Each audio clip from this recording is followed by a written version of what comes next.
Здравствуйте. Большую часть сегодняшней передачи займет комментарий, связанный с экологией. Наверное, не я один был свидетелем того, что нашим столичным властям достаточно много и часто доставалось от зеленых за различные нарушения, связанные с экологией. При этом в качестве аргумента своей позиции они приводили какие-то отдельно взятые факты.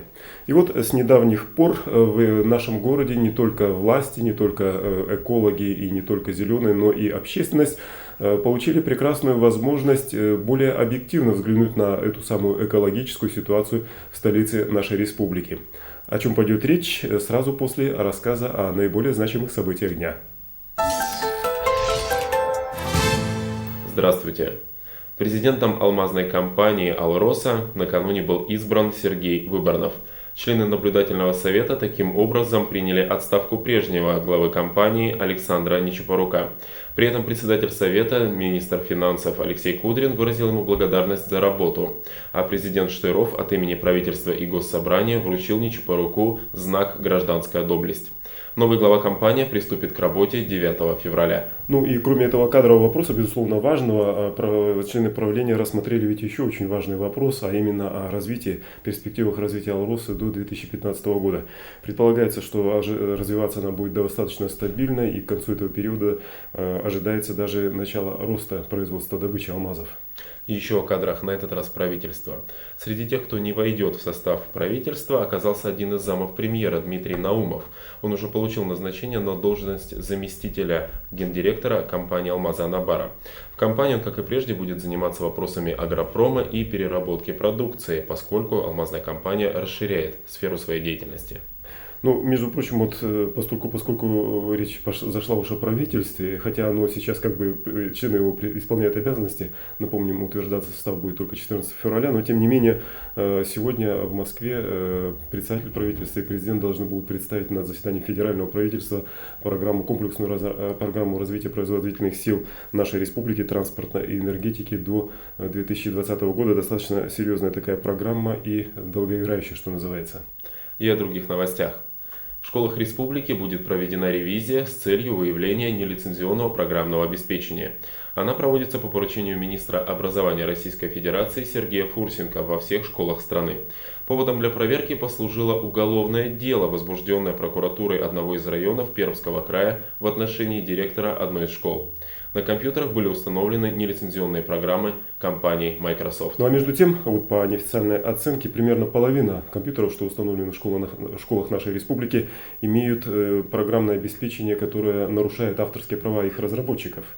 Ситуация стала улучшаться с началом реализации нацпроекта в области образования. Теперь компьютеры поставляются в школы уже с лицензионным программным обеспечением. Школу, я так подозреваю, прокуратура уже больше трогать не будет, потому что достаточно негативная была такая общественная оценка инцидента, который произошел, о котором ты упоминал, в Пермском крае.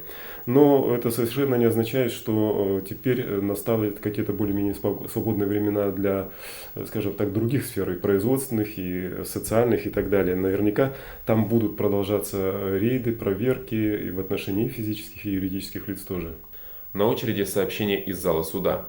Городской суд Якутска осудил к 4 годам лишения свободы жителя Мархи Эдуарда Борисова за хищение авиационного топлива. Следствием было установлено, что вместе с несовершеннолетним приятелем в 2005 году они просверлили топливопровод из Житая в аэропорт и похитили 550 литров топлива. Затем они продали топливо по цене вдвое ниже рыночной. А самое, я бы сказал, трагическое в этом сообщении то, что ведь на иждивении этого осужденного мать-инвалид и еще 2 малолетних братьев у него есть. А сам осужденный является инвалидом по туберкулезу. И в заключение сообщение о пожаре.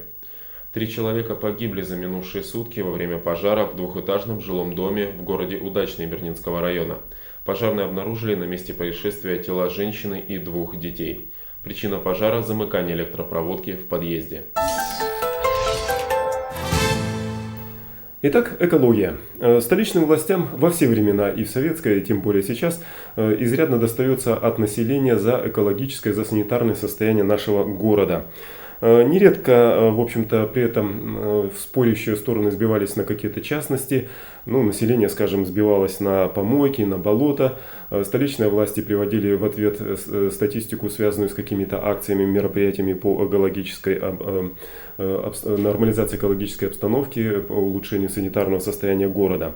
И так бы продолжалось и дальше, но сравнительно недавно в нашем городе появилась, скажем так, объективная возможность оценить эту самую экологическую ситуацию. В данном случае я имею в виду так называемую электронную экологическую карту Якутска.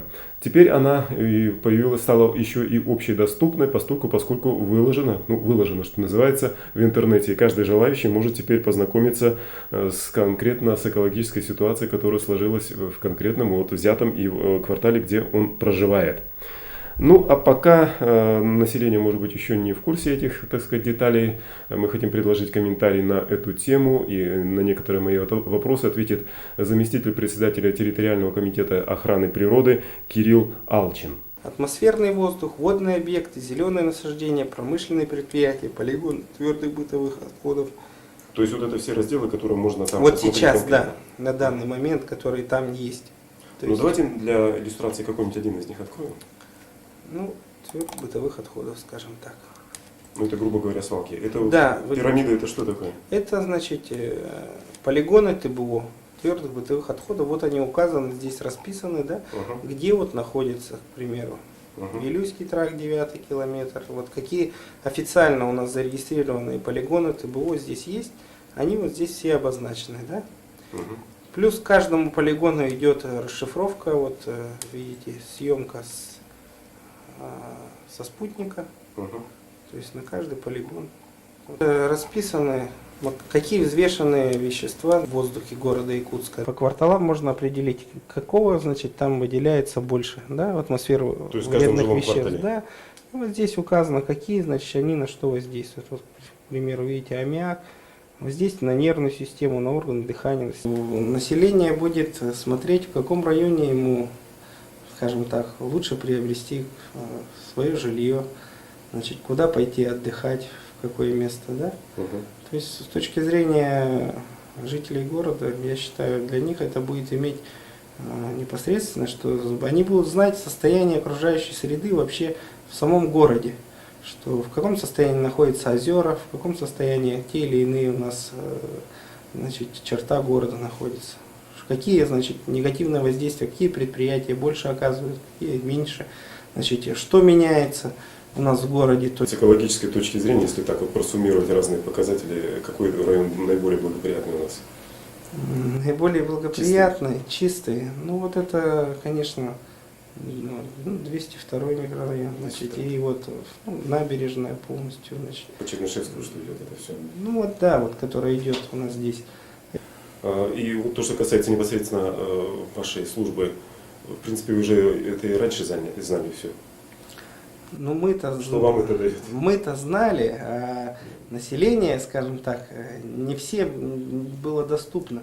Кто-то, может, и хотел знать, но не мог прийти сюда, уточнить и так далее. А сейчас они все могут зайти. Тем более, что это наверняка вся информация была где-то по папкам разложена. Да, то есть, а это сейчас все скомпонованное, значит, да, наглядно сделано. То есть человек может спокойно найти любые данные. То, что касается динамики изменения ситуации экологической в городе, она позитивная, негативная, как, на ваш взгляд, последняя? Я считаю, что она позитивная.